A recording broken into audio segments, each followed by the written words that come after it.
Okay, great. I'm supposed to smile a lot, right? If you want to. Okay. All right, so I'm going to get the official sort of business out of the way first. My name's Robert Bauman. I'm conducting an oral history interview with Robert Bown on June 17th of 2013. The interview is being conducted on the campus of Washington State University, Tri-Cities. And I will be talking with Mr. Bown about his experiences working at the Hanford site. Yep. Okay, great. So I'm just going to start by asking you if you could tell me how, why you first came to work at Hanford. Well, I graduated at the University of Colorado and was looking for a job. And Norm Thompson from General Electric Company interviewed many people, and we got together, and I was hired. And I was, do you want to know why? I was, okay, I was impressed with the idea that here is a new energy system. And I wanted to be part of it.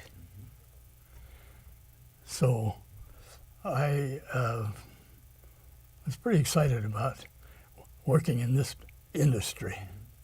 And what was your degree in? Chemical engineering. But I consider myself now a nuclear engineer by experience. And so what was your initial position? What was the initial job then that you had? Well, started out as a technical graduate and spent some time in training. And I had to have a security clearance, so I was on a survey team, laying out power lines, things like that, to begin with, just to mark time.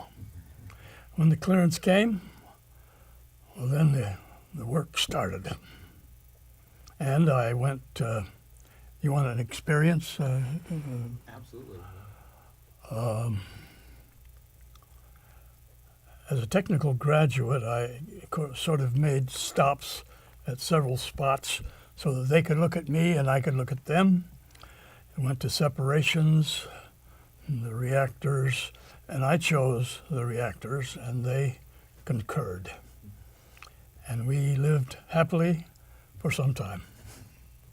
And so what year was this? What year did you start it? I came here in 1948,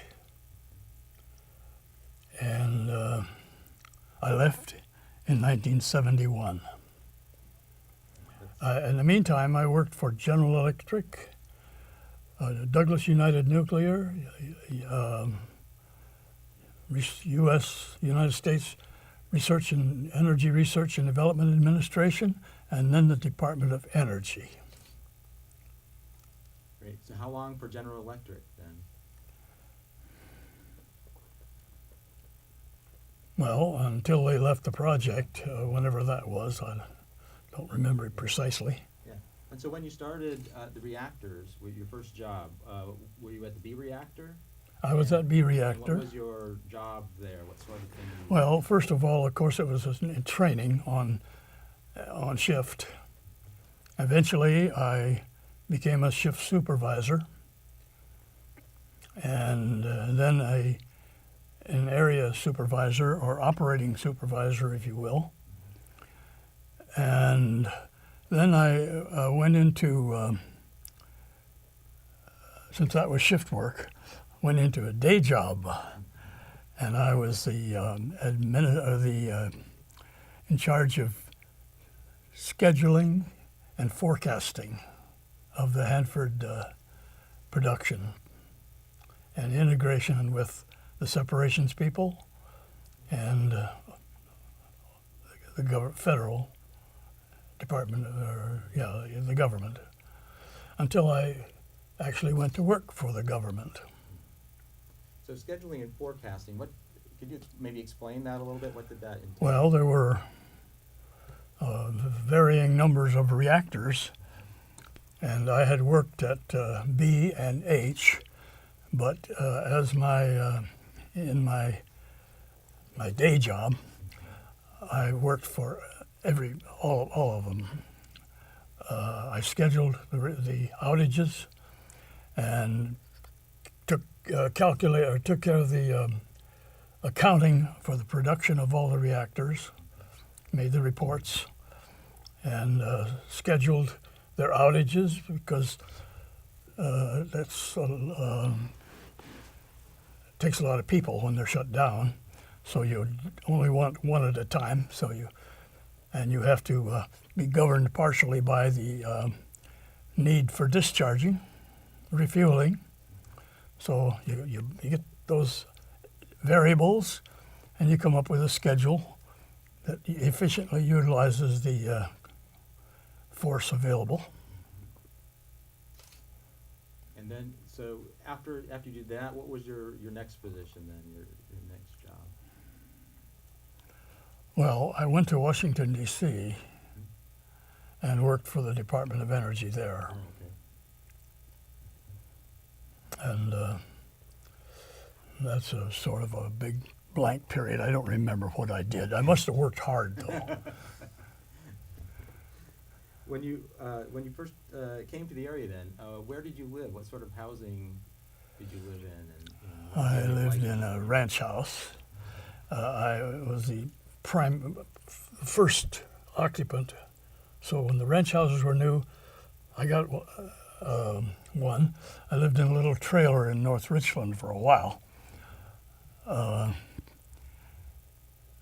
lived in that house and ended up with 2 children and a lot of good memories.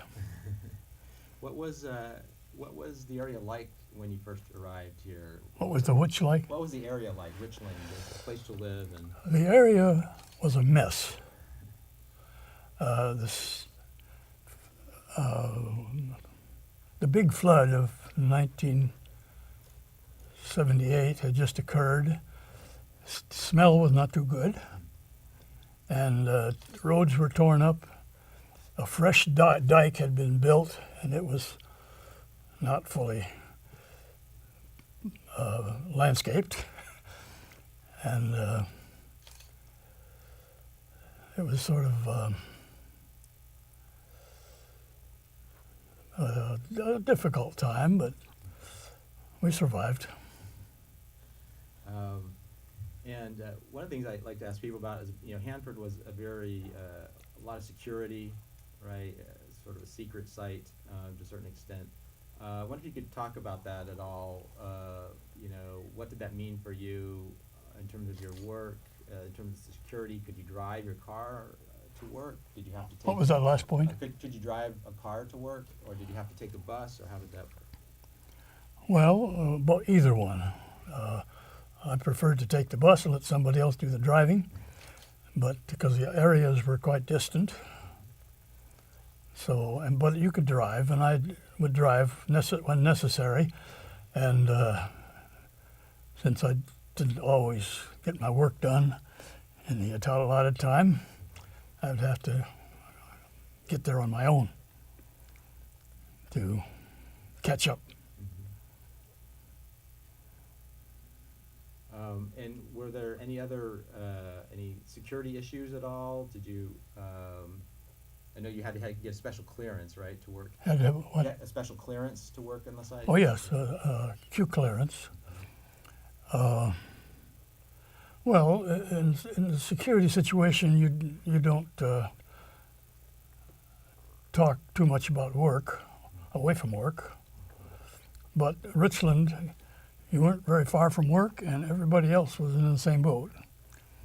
So we could talk shop some, since they were cleared too. Right. Yeah. So you worked. What various places on the site did you work then? You worked at the B reactor you mentioned. B reactor and H reactor. I think I spent some time at F reactor also, and then in town for when I was scheduling and forecasting. Okay, at the federal building in town. The what? At the federal building. Or 703. Okay. Do you remember were there any events that really stand out to you? Any strange happenings or memorable events that took place during your years working at Hanford? Things that really stand out to you? Well, there was always something happening, and usually it was bad. And you spent a lot of time recovering from incidents or radiation problems or fuel element failures, which becoming quite common when power levels were raised up to very high levels and quality of the fuel wasn't. Incidentally, I spent a year or two in fuel production too, fuel fabrication in the 300 area. I think between the time that I was a shift supervisor and the time I became an operating supervisor, I spent a year or two making fuel elements Okay. as a foreman for the crew of people working with the bare uranium. When you worked at B reactor and you said H reactor also, how large of a number of employees generally were there? Well, we had the crew was generally an operating supervisor called an area supervisor, shift supervisor, a chief operator, 4 pile operators, and a couple of the next level down, but whatever that was, utility operators, I guess they were called. And then we had side groups that didn't report to me, but were helpful, health monitoring or HI, health, whatever it is, and the maintenance people we would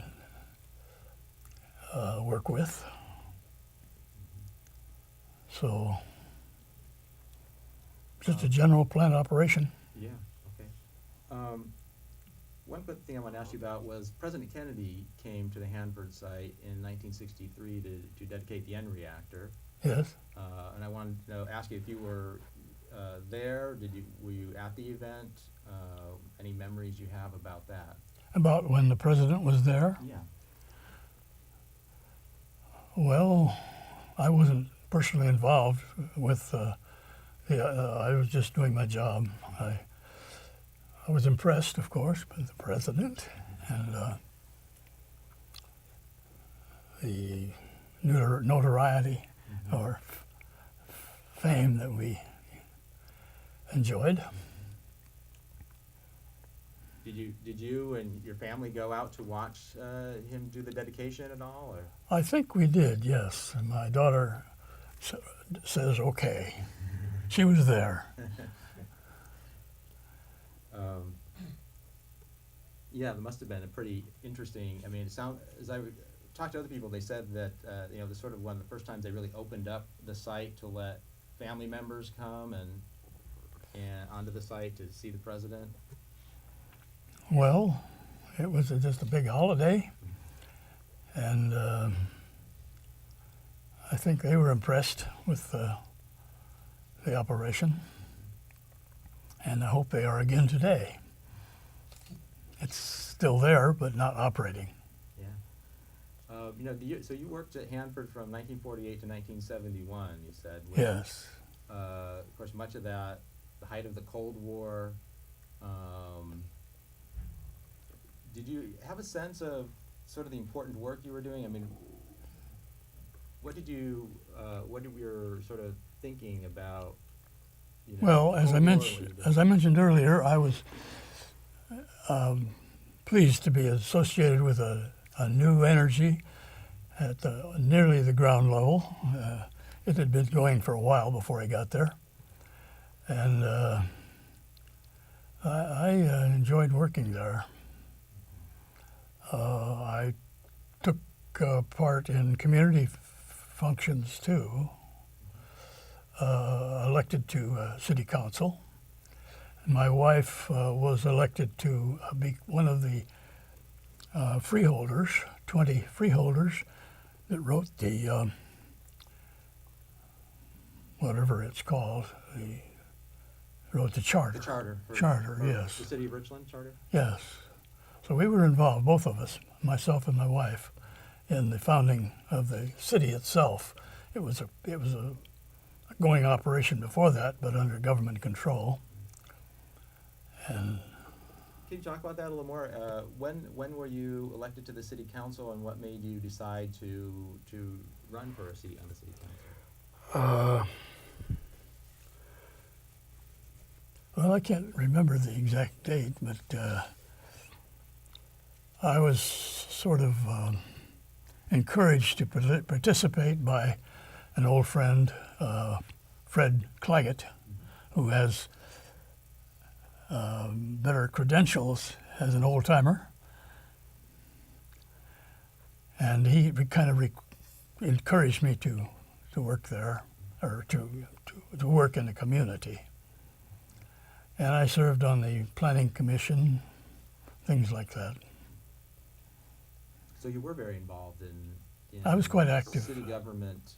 City government, yes. In an early period, and you said your wife was involved in the As a writing of- freeholder operation.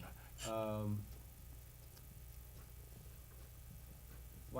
you know why she chose to get involved in that? Why you thought it was important? I know you said Richland initially was a sort of federal city under federal government control.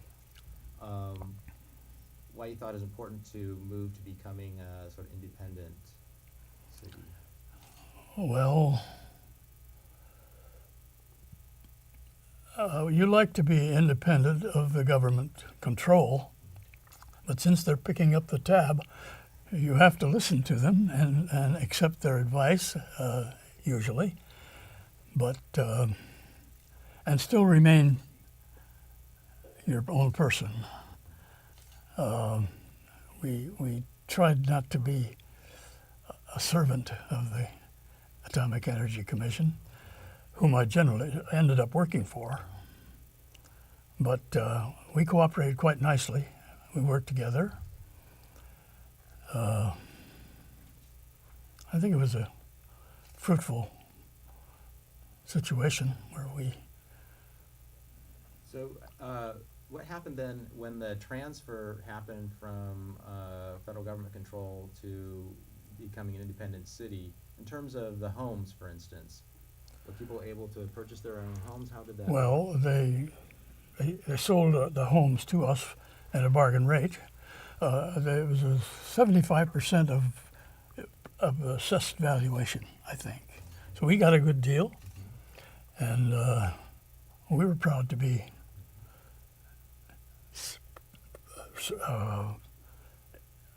property owners, real citizens of a free nation, a free city, Atomic City, famous.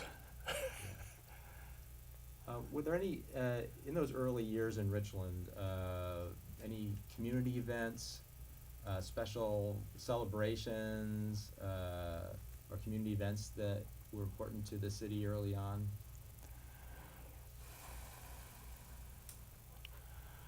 Well, nothing really stands out.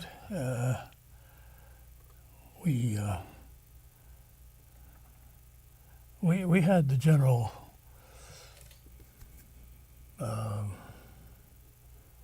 celebrations, and it was just normal city, and we had a good time living it.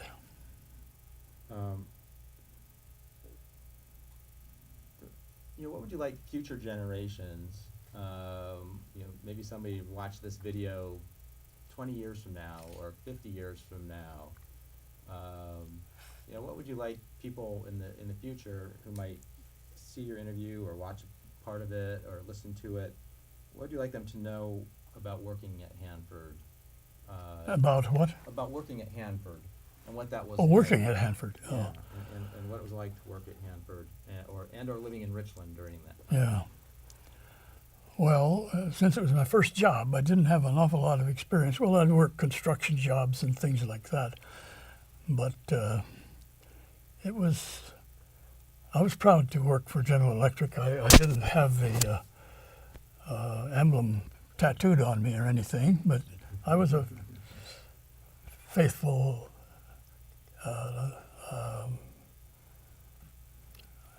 cheerleader for them, and I still like General Electric.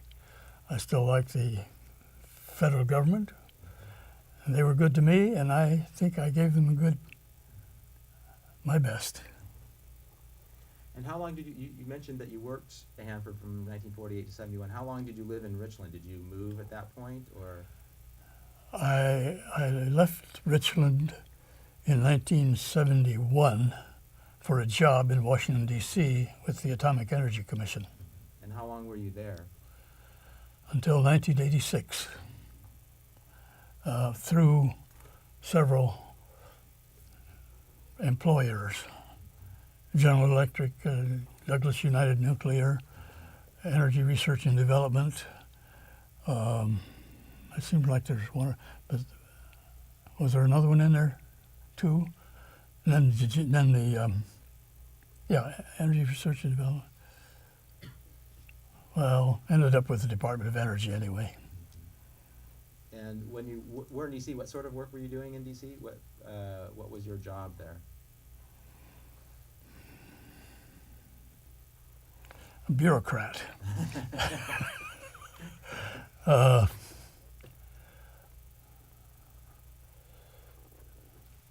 Well, it's hard to tell you my actual responsibilities, but because they kept varying. But I don't know. I kept busy. And then, going to go back to when you first came to Hanford. You said something about sort of being a mess because of the flood that year, and I know some people who came here in the 40s talked about the termination winds, when the Yes. dust would blow and a lot of people would leave. The winds blew, they still blew, and the dust blew, but I didn't terminate. I was from a dry Midwestern situation, so the desert wasn't too serious a problem. It wasn't too unusual for you. No, during the Depression and drought, the wind blew, and the tumbleweeds collected in the fences, and the dust drifted like snow, and you could walk over the fences. So I'd had the experience. It wasn't too different from the Hanford Right. situation. It wasn't. It did rain a little more, but not much. In your various positions working at Hanford, I was going to ask you a question about unions. Were there unions? On the Well, there Hanford were side? not. No. To begin with, and they were organized, and I was not involved in the bargaining unit, but I had to learn to work with the union as well as the people. No problem. Did you have a favorite? What was your favorite part of working at the Hanford site? Did you have something that you really enjoyed doing during your time here?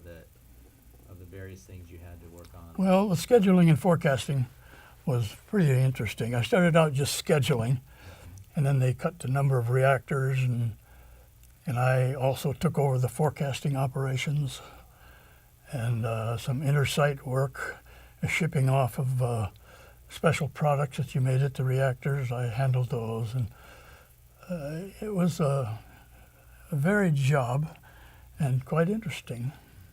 I enjoyed it. Clearly, yeah. Is there anything I haven't asked you about that you would like to talk about, anything about your experiences either working at Hanford or living in Richland, that any special memories or things you'd like to share that you haven't had a chance to talk about? Well, I got myself a ski boat, and we whizzed up and down the river quite a bit, and we spent time with our family in Portland area, so we weren't too far from old friends and family. Climbed a few mountains, traveled a lot, Europe, Alaska. We had a pretty full life there. It sounds a good place for recreational activities. For Yes, learning. and for growing a family, it was real good. And you said you had 2 children, 2 children, daughters are both here. and they both grew up in Richland, went to high school, and so forth in Richland, or?